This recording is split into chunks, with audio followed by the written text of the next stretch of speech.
오늘의 주요 뉴스입니다. 탄핵 심판 최종 변론을 사흘 앞두고 윤석열 대통령은 구치소에서 자필로 최후 진술을 준비하고 있습니다.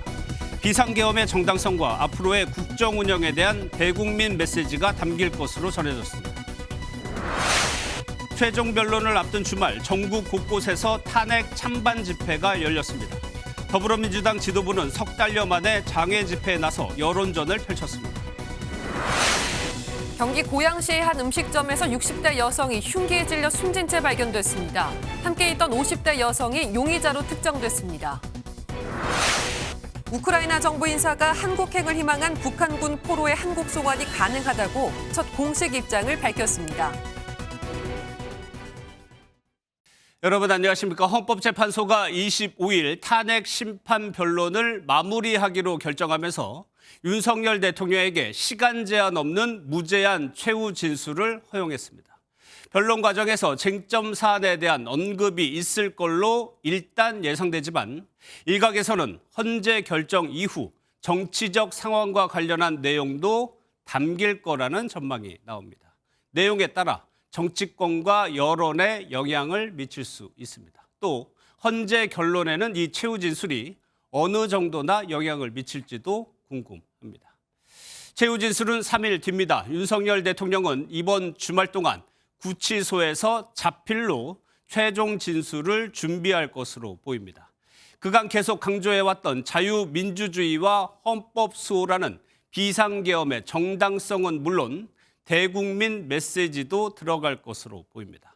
오늘 첫 소식은 홍지호 기자가 보도합니다. 탄핵 심판 최종 변론이 3일 앞으로 다가오면서 윤석열 대통령은 변호인단과 최후 진술 준비에 들어갔습니다. 오늘과 내일까지 주말 내내 구치소에서 자필로 진술 내용을 정리하고 있습니다. 헌법재판소가 시간 제한을 두지 않기로 하면서 다양한 내용이 담길 것으로 예상됩니다. 윤 대통령은 그동안 한결같이 12.3 비상계엄의 정당성을 주장해왔습니다. 주권자인 국민에게 호소해서 엄정한 감시와 비판을 해달라는 것이지 반민주적이고 부당한 일을 지시한다고 할 때 그거를 따르지 않을 것이라는 것은 저희들도 다 알고 있고.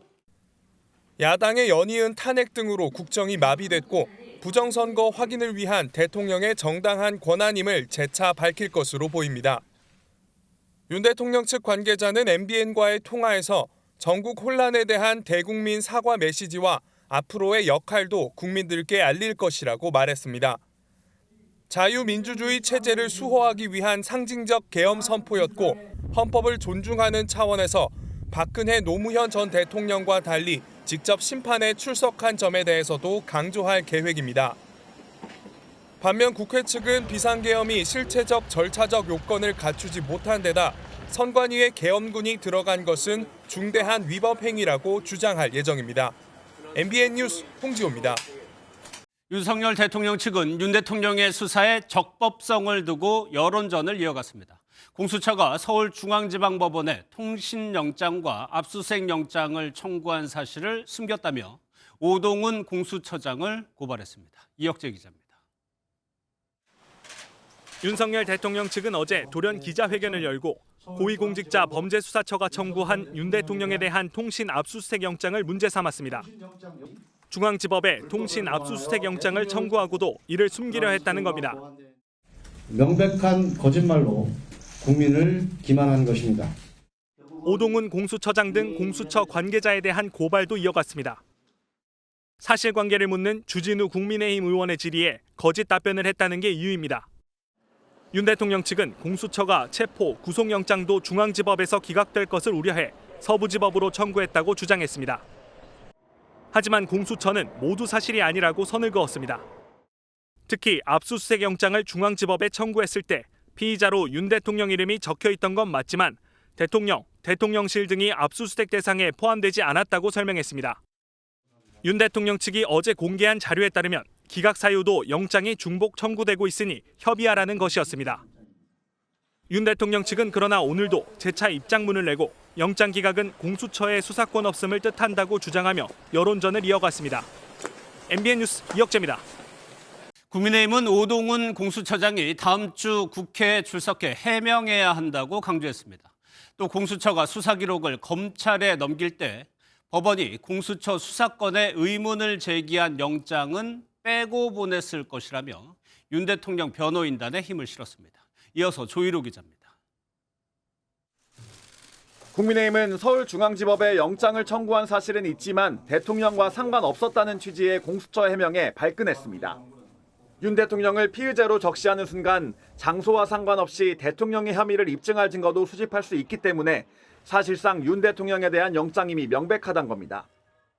주진우 국민의힘 법률자문위원장은 이재명 대표의 경기도 법인카드 유용 의혹을 밝히려고 관련 식당을 압수수색하면 그건 이재명 대표에 대한 영장이지 않느냐고 반문했습니다.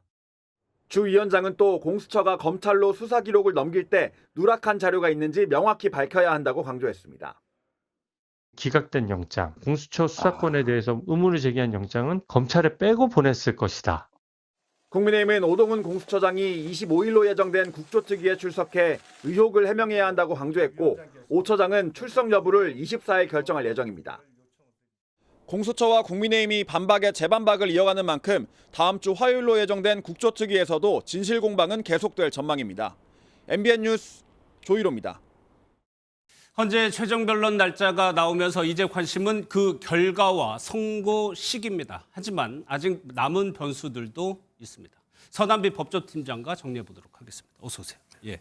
먼저 윤석열 대통령이 최후 진술을 하게 되는데 이것이 선고에도 영향을 미칩니까? 당연히 재판 과정 중에 하나이기 때문에 헌재가 최후 진술 내용까지 듣고 종합적으로 판단은 할 겁니다. 예. 하지만 최후 진술 자체만으로는 탄핵안이 인용될 게 기각이 된다거나 기각될 게 인용이 된다거나 하는 일은 예. 없을 걸로 보입니다. 그러면 윤석열 대통령이 어떤 말을 하더라도 큰 영향은 없을 거다 이렇게 봐도 되는 거예요? 그렇습니다. 최후 변론이라고 하는 것은 절차상 필요한 마지막 과정 정도다라고 볼 수 있겠습니다. 헌재가 최종 결론을 내리는 데 있어서 가장 중요하게 삼을 건 헌재가 채택한 각종 증거 자료들과 또 증인들에 대한 증인신문 내용입니다. 지금까지 10차례 변론에서 16명의 증인이 나와서 증언을 했죠. 재판관들 앞에서 나왔던 증인들의 증언이 아무래도 가장 중요하다고 볼 수 있겠습니다. 윤 대통령 측은 검찰 조서의 경우 증거 능력을 인정할 수 없다라는 주장을 펼쳤습니다만 헌재는 이를 받아들이진 않았습니다. 결국 조서와 또 증인신문 내용을 바탕으로 헌재가 결론을 내릴 것으로 보입니다. 예. 그러면 25일 최종 변론을 마치면 헌재는 그다음에 어떤 과정에 들어갑니까? 평의와 평결이라는 절차를 거쳐서 선고를 하는데요. 평의는 재판관들이 모여 탄핵에 대해 의논하는 절차라고 보면 됩니다. 평결은 결정을 내리는 절차입니다. 각자 인용이냐 기각이냐 입장이 정리가 될 텐데요. 이때 평결을 통해서 표결을 합니다. 이후 결정문을 쓰고 선고를 내리게 되는데요. 변론 종결 후 선고까지 2주 정도 걸릴 걸로 예상이 됩니다. 예, 이제 성 기자 변론은 이제 한 번 남았습니다. 그 막바지 탄핵 심판인데 영향을 미칠 변수가 혹시 있을까요? 탄핵 인용이냐 기각이냐 이 자체에 영향을 미칠 변수는 새로 등장할 수 있는 상황은 아닙니다. 예. 다만 선고 시점에는 영향을 줄 변수가 생길 수도 있는데요. 예를 들면 마흔혁 헌법재판관 후보자 임명에 대한 문제입니다. 마 후보자 임명을 하지 않은 게 위헌이냐 아니냐를 가리는 헌재의 재판이 지금 진행 중인데요. 만약 윤 대통령 탄핵 심판 선고가 있기 전에 마 후보자 임명을 해야 한다라는 헌재 결정이 나오고 최상목 권한대행이 임명을 한다면 마 후보자가 탄핵 심판 선고에 참여하게 될 수도 있습니다. 이론적으로는 탄핵 심판 최종 변론 기일이 끝난 이후에라도 선고에 참여를 하는 건 가능한데요. 다만 이를 위해선 다시 변론 기일을 열어서 마 후보자가 지난 기일에 나왔던 재판 상황을 모두 들여다볼 수 있게 하는 이른바 갱신 절차라는 걸 거쳐야 하기 때문에 선고가 몇 주 이상 뒤로 늦춰질 수도 있습니다. 예, 이 부분도 궁금한데 이 평의 과정에서 재판들끼리 합의가 잘 안 되거나 하는 일은 없을까요? 매우 중요한 대통령의 탄핵에 대한 문제를 결정해야 하기 때문에 헌재는 지난 박근혜 전 대통령 때처럼 만장일치로 결론을 내리려고 할 가능성이 커 보입니다. 그런데 만약 평의 과정에서 재판관들끼리 서로 이견을 보인다면 이 만장일치를 이끌어내기 위해서 시간이 걸릴 수 있겠죠. 결국 평의 과정에서 얼마나 재판관들이 의견 일치를 보이는가 이 부분 또한 막판의 변수가 될 수 있다라고 볼 수 있겠습니다. 알겠습니다. 여기까지 듣겠습니다. 서담백 기자였습니다. 윤석열 대통령 탄핵 심판 최종 변론 기일을 앞둔 마지막 주말, 보수와 진보단체가 서울 광화문 광장에서 막판 결집에 나섰습니다. 대전에서는 지난주 광주에 이어 보수 성향 개신교 단체가 주최한 대규모 탄핵 반대 집회가 있었는데요. 전한길 강사가 마지막 연사로 연단에 올랐습니다. 최민성 기자입니다.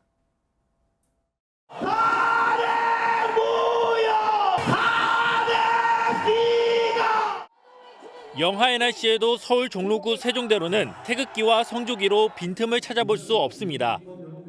보수단체 회원들이 윤석열 대통령 탄핵 반대 집회에 결집한 건데 공수처의 영장 쇼핑 의혹을 꺼내들며 규탄의 목소리를 냈습니다. 그럼 사실이면 그거는 그 공수처에서 큰 잘못을 한 거죠. 불법적인 요소가 많은 것 같아요. 반대편 경복궁 앞에서는 진보 성향 시민단체의 맞불 집회가 열렸습니다.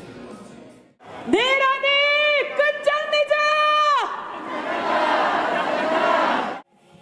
응원봉과 윤석열을 파면하라는 손팻말을 든 시민들은 조속한 탄핵을 촉구했습니다. 또 여당인 국민의힘을 해체해야 한다고 주장했습니다.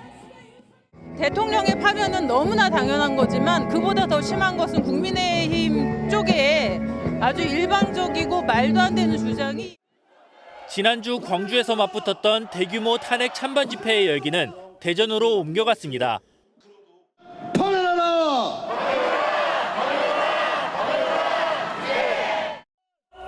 윤석열 대통령 즉시 석방하라! 탄핵 국면이 막바지로 향하는 가운데 집회 분위기는 더욱 고조되고 있습니다. MBN 뉴스 최민성입니다. 더불어민주당은 헌법재판소 인근에서 당 지도부까지 나선 탄핵 찬성 집회를 열었습니다. 직접 참석은 안 했지만 이재명 대표도 시민들의 집회 참여를 독려했는데요. 국민의힘은 정치적 선동이라고 깎아내렸습니다. 이병주 기자입니다. 헌법재판소 인근에서 열린 윤석열 대통령 파면 촉구 집회엔 민주당 소속 의원 절반가량인 80여 명도 참석했습니다.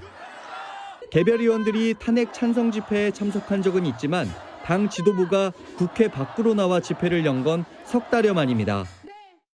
헌법과 법률을 부정하고 민주주의를 부정하는 정당은 보수 정당이 아닙니다. 국민의힘은 당연히 보수 정당이 아닙니다. 여권의 헌재 흔들기에 맞불을 놓겠다는 의도가 담겼는데 국회 탄핵소추단 위원인 박범계 의원은 국민의힘의 태도를 보면 탄핵 인용이 확실해 보인다고 주장했습니다. 만약에 조금이라도 파면이 되지 않을 가능성이 있다면 그들은 헌법재판관들에게 온갖 아양을 떨고 머리를 조아렸을 것입니다. 이재명 대표는 집회에 의미 퇴색 등을 우려해 참석하지 않은 것으로 알려졌는데 SNS를 통해 시민들의 참여를 독려했습니다. 국민의힘은 내란이라는 법적 판단이 나오지 않은 상황에서 거리투쟁을 정당화하려는 정치적 선동에 불과하다면서 민주당이 다시 갈등과 대립을 부추기고 있다고 꼬집었습니다. 민주당은 탄핵 심판 선고까지 주말 집회를 계속 이어간다는 계획인데 헌재를 둘러싼 여야의 여론전과 신경전은 막판까지 치열할 전망입니다. MBN 뉴스 이병주입니다. 이재명 민주당 대표의 민주당은 중도 보수 정당이라는 발언을 두고 국민의힘 견제가 계속되고 있습니다. 이번에는 중도 보수인 국민의힘에 입당하느냐는 현수막이 걸렸습니다. 이를 본 이 대표는 내란 좀비당은 사양하겠다고 맞받았습니다. 안병수 기자입니다. 부산 수영구 수영역 인근에 정현욱 국민의힘 의원 측이 만든 현수막이 걸렸습니다. 민주당은 중도 보수의 위치에 있다며 유연화 행보를 걷는 이재명 대표를 직격해 국민의힘 입당 의사를 묻는 겁니다. 중앙선관위는 이 현수막이 공직선거법상 문제가 없다고 판단했습니다. 당 입장에서는 이재명 대표가 중도 보수를 참칭한 것으로 보고 있으니까, 왜냐하면 말과 행동이 계속 지금 다르고 있지 않습니까? 이거를 풍자적으로 하신 거로. 이 대표도 맞받았습니다. 이 대표는 자신의 SNS에 극우 범죄당에 입당할 생각이 전혀 없다며 국힘은 보수가 아니라 내란 좀비당이라고 일갈했습니다. 헌법을 파기하는 행위를 옹호하는 세력이 어떻게 보수일 수가 있습니까? 더불어민주당이 중도 보수라고 하니까 야, 우리 보수 자리 뺏기는 거 아니야? 이렇게 불안하게 생각하고. 하지만 이 대표의 최근 중도 보수 발언에 당내 찬반 논쟁도 가열되고 있어서 파장은 이어질 전망입니다. 이 대표가 접촉을 늘리고 있는 비명계도 날선 반응입니다. 다음 주 이 대표와 만나는 김부겸 전 국무총리와 임종석 전 대통령 비서실장은 당 정체성을 흔들면 안 된다고 각을 세웠습니다. MBN 뉴스 안병수입니다. 이재명 대표가 쏘아올린 중도 보수 발언에 정치권 파장이 꽤 큽니다. 서정표 국회 반장과 자세히 짚어보겠습니다. 어서 오세요. 네, 안녕하세요. 이 대표가 이 발언한 이후 정치권에서 상당히 시끄럽습니다. 네, 급기야 현수막까지 내걸렸습니다. 예. 이재명 민주당 대표가 연일 중도 보수를 강조하고 나섰잖아요. 국민의힘이 단단히 화가 난 상황입니다. 어떻게 세상을 흑백으로만 봐요? 보수 아니면 진보입니까? 중도도 있는 거죠. 네, 국민의힘에서 이재명 대표의 중도 보수 노선을 의심하는 이유는 간단합니다. 말로만 중도 보수를 외칠 뿐 최근 여야 간 정책 협상에서 보여준 행보는 중도 보수가 아니라는 겁니다. 기대를 모았던 반도체 특별법 처리는 주 52시간 예외 조항 이견차 때문에 결국 접점을 찾지 못했고요. 이 중도 보수 정당이라면 기업에 유리한 법안을 만들어야 하는데 이재명 대표는 그걸 하지 않고 있다는 지적입니다. 김대식 국민의힘 원내수석 대변인은 오늘 이재명 대표의 이런 오락가락한 정치 행보를 놓고 이 대표가 우측 깜빡이를 켰지만 실제 핸들은 좌측으로 끝까지 꺾고 있다고 비판했습니다. 예, 국민의힘에서는 이렇게 비판을 하고 있지만 최근 중도층 여론을 보면 좀 변화가 있는 것 같아요. 네, 중도층이 요동치고 있는 건 사실입니다. 일단 중도에서만 보면요. 이 탄핵에 69%가 찬성한다는 여론조사가 나왔습니다. 예. 사실 이것보다 더 의미를 둬야 할 것이 이 중도층의 정당 지지율을 보면 민주당은 전주보다 5%포인트 상승한 반면 국민의힘은 10%포인트 하락했습니다. 중도층에서 국민의힘 지지율이 떨어진 것을 볼 수 있는데요. 이 탄핵 정국에서 그동안 양당 지지율이 이 40% 안팎으로 이 팽팽하게 정당 지지율이 나왔었는데 이 균형이 깨진 겁니다. 예, 그러면 서 기자, 여기서요. 중도층에서요. 국민의힘의 정당 지지율이 빠진 게 앞서 이재명 대표의 그 발언 때문이다. 그게 효과적이었다라고 봐도 되는 겁니다. 아직은 전문가들의 입장에서 보면 조심스럽다는 반응이 많습니다. 예. 국민의힘의 지지율이 빠진 건 맞는데 이게 꼭 이재명 대표의 발언 때문이다. 이렇게 단정 지을 수는 없다는 건데요. 그것보다 먼저 최근 국회 내란 국정조사 청문회에서 쏟아진 이 계엄 관련 각종 증언이라든가 이 명태균 리스키 등이 작용을 해서 국민의힘 지지율이 이탈한 것으로 전문가들은 보고 있습니다. 그리고 무엇보다 국민의힘이 탄핵에는 반대를 하고 있는데 이에 대한 대책은 없다는 점 등이 중도층을 실망시켰다라는 분석이 좀 더 정확할 것 같습니다. 중도층 대다수는 탄핵을 찬성합니다. 탄핵 반대를 외치고 있으면서 대책 없이 아무런 계획이나 아무런 플랜 제시 없이 반대만 외치고 있으면 그러면 국민의힘 입장에서는 이 빠져나간 중도층 지지율 어떻게든 다시 끌어와야 되는 거잖아요. 네, 그래서 국민의힘이 고민이 많습니다. 하지만 뾰족한 방법도 없다는 게 문제입니다. 이 중도를 끌어올려면 이재명 대표처럼 중도 보수 발언과 같은 메시지를 내거나 예. 아니면 또 하나 이렇게 정책으로 승부를 걸어야 하는데요. 아직 당에서는 이 대통령의 탄핵 기각을 더 크게 기대하고 있기 때문에 탄핵 인용에 따른 대책을 마련할 수 없는 상황입니다. 국민의힘의 한 의원은 MBN에 이러다가 중도층 민심을 다 잃을 수도 있다 이렇게 우려하기도 했습니다. 예, 그러니까 국민의힘은 탄핵 기각에 좀 더 비중을 두고 있다는 건데 만약에 기각이 된다면 당 차원에서 대국민 사과를 준비하고 있어요? 일단은 탄핵 결정이 임박해지면서 국민의힘에서는 이 결과에 상관없이 당이 혼란, 분열에 빠질 수 있다 이런 것을 일단 우려하고 있거든요. 예. 국민의힘 바람대로 탄핵이 기각이 되면 이 당에서 국민 대통합 차원의 대국민 사과를 검토하고 있는 것으로 전해지고 있는데요. 기각뿐만 아니라 인용됐을 경우를 대비한 이를테면 조기 대선이라든가 혹시나 있을 당 분열을 막는 대응책들도 이제는 준비해야 한다 이런 지적도 나오고 있는 게 사실입니다. 알겠습니다. 잘 들었습니다. 서정표 기자였습니다.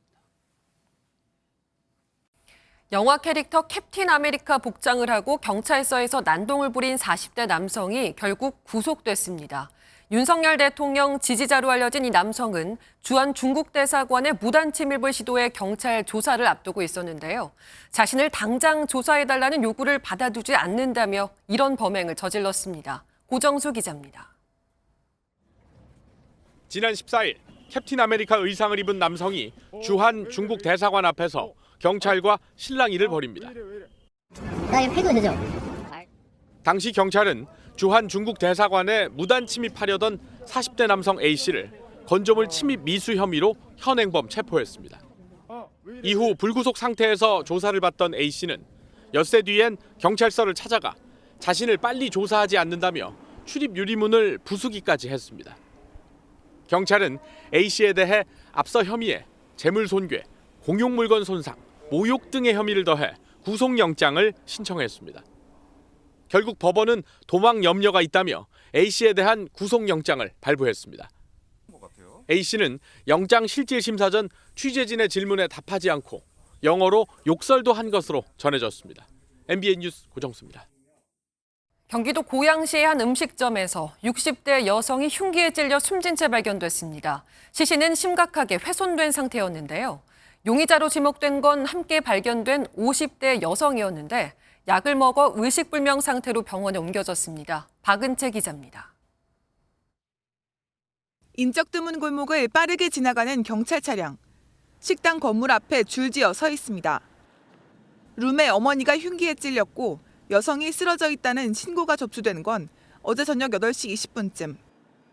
60대 여성 A씨는 목에 심각한 상처를 입고 숨을 거둔 채 발견됐고 함께 있던 50대 여성 B씨는 의식불명 상태였습니다. 이유는 뭐라고 수동차 수당이요? 8시, 8시 사이에 2대 갔고요. 경찰은 CCTV 영상과 주변인 진술을 통해 외부 침입자가 없는 걸로 보고 B씨를 용의자로 특정했습니다. MBN 취재에 따르면 B씨는 약물을 복용해 의식을 잃었으며 별다른 외상을 입지 않은 걸로 파악됐습니다. 경찰은 약물의 성분을 분석하는 한편 약을 먹은 후 흉기를 휘두른 건지 조사 중입니다. 경찰은 용의자로 특정한 50대 여성이 의식을 찾는 대로 의료진과 논의해 대면 조사할 방침입니다. MBN 뉴스 박은치입니다. 건조한 날씨가 산불로 이어지고 있습니다. 이번 주에만 전국에서 20건이나 발생했는데요. 강원 동해안 지역엔 산불 위기경보 주의 단계까지 내려졌습니다. 김영현 기자입니다. 산기슭 곳곳에서 희뿌연 연기가 솟아오릅니다. 진화에 나선 소방헬기가 물을 뿌립니다. 강원 정선군에서 발생한 산불로 18시간 만에 진화됐습니다. 임야 30헥타르가 불에 탄 가운데 주민 1명이 손에 화상을 입었고 일부 가구는 마을 회관으로 대피하기도 했습니다. 차량이 접근할 수 없고 탄 자체가 경사도가 좀 심해요. 그래서 헬기 작업을 최우선으로 해야 될 그런 조건이었어요. 소방당국은 주택 화목난로에서 튄 불티를 화재 원인으로 추정하고 잔불 정리가 끝나는 대로 정확한 산불 원인과 피해 규모를 조사할 예정입니다. 전국에 건조한 날씨가 이어지면서 대전과 강원, 춘천, 경기 포천에서도 산불이 잇따랐습니다. 이번 주만 해도 전국에서 20건의 산불이 발생했습니다. 수도권과 강원, 충청과 호남, 영남에는 건조주의보가, 동해안과 부산, 울산 등에는 건조경보가 내려졌습니다. 강원 산간이나 영서지방과 달리 눈과 비가 적었던 동해안은 산불 위기 경보도 주의 단계가 발령 중입니다. 낙엽들이 바싹 마른 상태라 불이 났을 때 불쏘시개 역할을 할 수 있습니다. 봄철인 3, 4월에 산불이 집중됐던 만큼 산림당국도 바짝 긴장하고 있습니다. MBN 뉴스 김영현입니다. 춥다 했는데 남쪽 지방에선 꽃 소식이 들려옵니다. 봄에만 맛볼 수 있는 고로쇠 수액 채취도 벌써 시작됐다고 하는데요. 남녘이 아니어도 내일까지만 이 한파를 견디면 이후론 평년보다 더 온화한 날씨가 이어질 거란 전망입니다. 강세훈 기자입니다. 겨우내 얼었던 계곡에 청아한 물소리가 넘쳐납니다. 물가에는 솜털로 덮인 버들강아지가 활짝 피었습니다. 풍년화와 선수유보다 먼저 피어 가장 빨리 봄을 알리는 꽃입니다. 봄처녀 마냥 수줍은 듯 바람에 흔들리는 모습은 보는 사람들의 마음마저 설레게 합니다. 이거 봄을 알려주는 버들강아지라고 해. 어떤 느낌이 들어? 만지면 부드럽고 꼭 강아지 꼬리 같아요.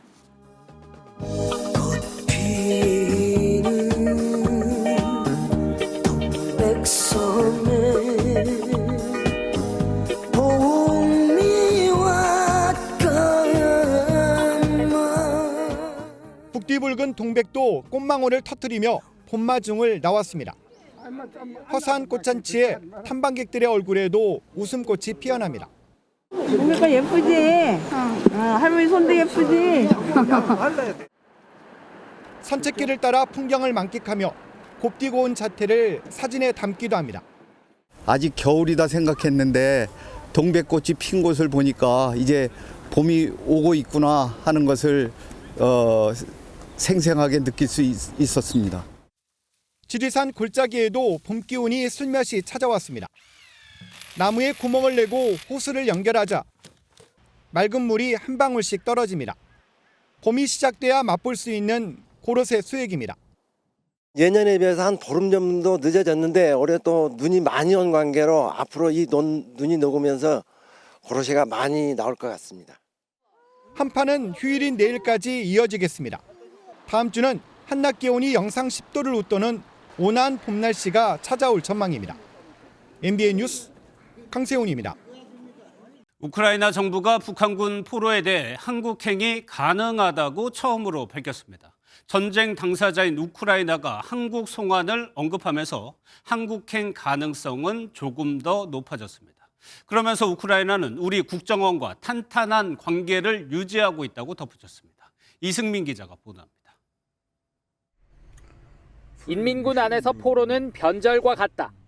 붙잡힐 경우 자폭하라고 지시를 받은 북한군 포로 리모 씨는 한국에 가고 싶다고 말했습니다. 우선은 신청돼가지고 대한민국에 갈 생각입니다. 또 다른 포로인 21살 백모 씨도 한국행을 고려하고 있습니다. 대한민국 가는 거에 대해서는 또 어떻게 생각해 보시나요? 가양으로 가지 못할 경우에는 그것도 생각해요. 이와 관련해 우크라이나 정부 측 인사가 북한군의 한국 송환이 가능하다는 입장을 처음으로 밝혔습니다. 안드리 체르냐크 국방부 정보총국 대변인은 언론 인터뷰에서 한국의 국가정보원, 특수부대와 탄탄한 관계를 유지하고 있다면서 북한군 포로의 한국 송환이 가능할 수 있다고 말했습니다. 외교부는 본인의 의사에 반해 박해받을 위협이 있는 곳으로 송환돼서는 안 된다며 우리 입장을 우크라이나 측에 전달했다고 밝힌 바 있습니다. 인도적인 관점의 메시지가 하나 있고 또 다른 한편으로는 우리 측에 그만큼의 이런 군사적 지원이라든지 간접적인 메시지도 담기는 것이야. 북한이 파병을 인정하지 않는 상황에서 포로의 거취는 전쟁 당사국인 우크라이나의 결정이 무엇보다 중요했던 만큼 한국행 가능성이 커졌다는 전망이 나옵니다. MBN 뉴스 이승민입니다. 트럼프 대통령이 자신을 왕에 빗대 표현한 데 이어 백악관이 공식 SNS에 왕관을 쓴 트럼프 사진을 게재했습니다. 곳곳에서 비판이 나오고 있지만 트럼프 대통령은 공직자들을 또 입맛대로 해고하면서 마이웨이식 행보를 이어가고 있습니다. 워싱턴에서 강영구 특파원이 보도합니다. 트럼프 대통령의 왕 논란 발단은 자신의 SNS였습니다. 뉴욕 맨해튼의 혼잡 통행료 폐지를 자축하며 자칭 왕이란 표현을 쓴 것입니다. 백악관은 여기서 한술 더 떠 왕관을 쓴 트럼프 사진을 공식 SNS에 게재하며 논란을 키웠습니다. President Donald Trump tweeted, "Long live the king." I'm here to say New York hasn't labored under a king in over 250 years.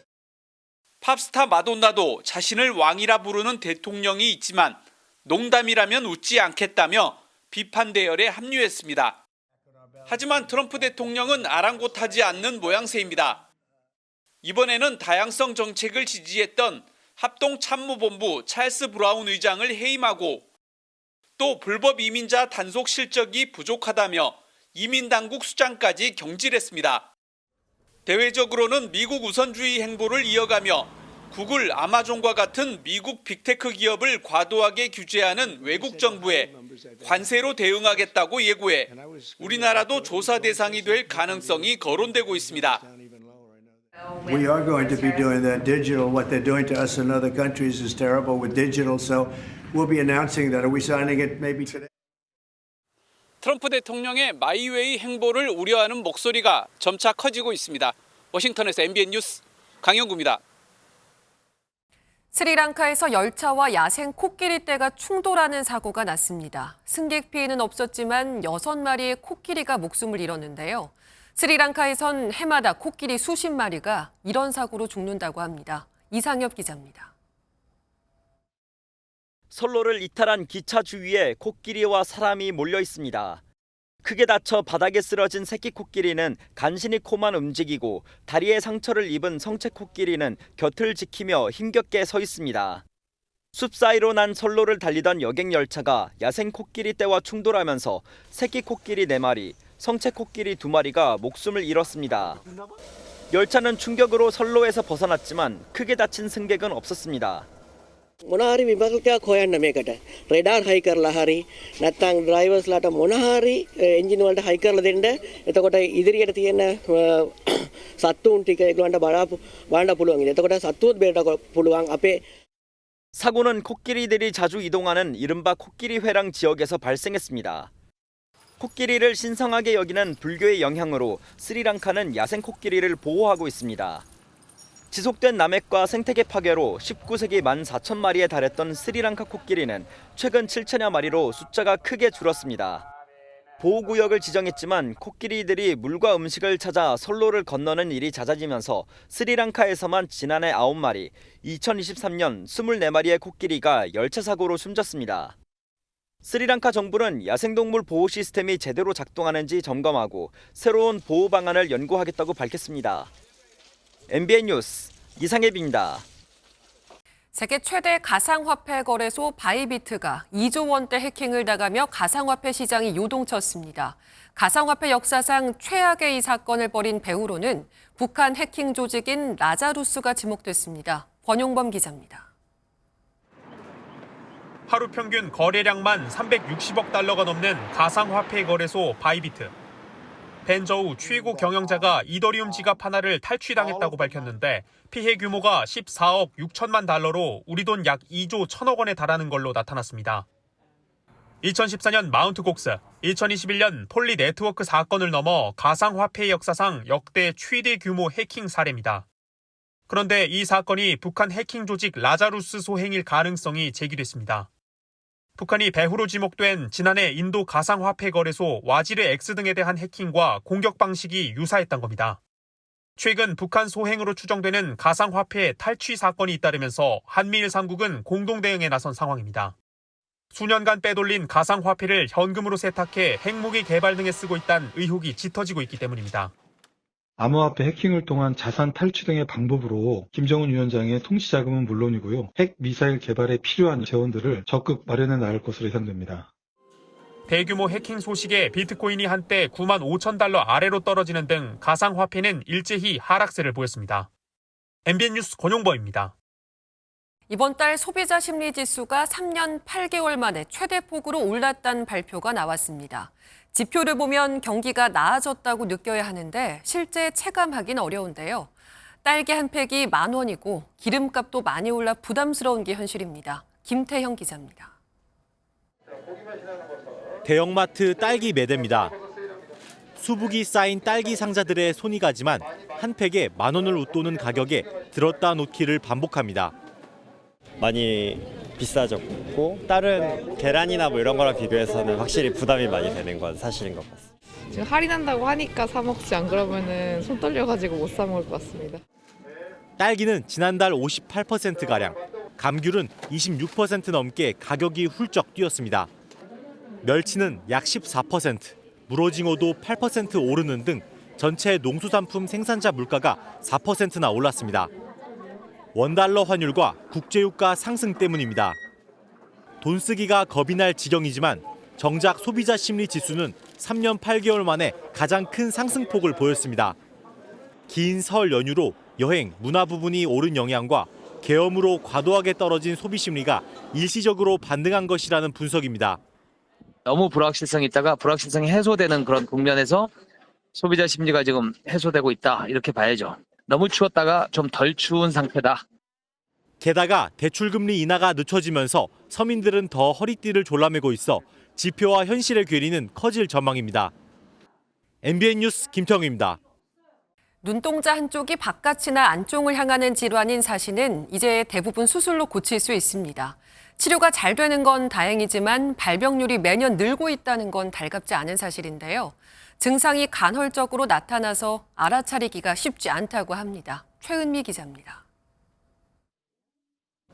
이쪽으로, 위로, 옆으로, 아래 보세요. 눈 검진을 받고 있는 10살 유주. 태어난 지 6개월 만에 간헐적 외사시가 발견됐고 2번의 수술을 통해 이제 증상은 거의 사라졌습니다.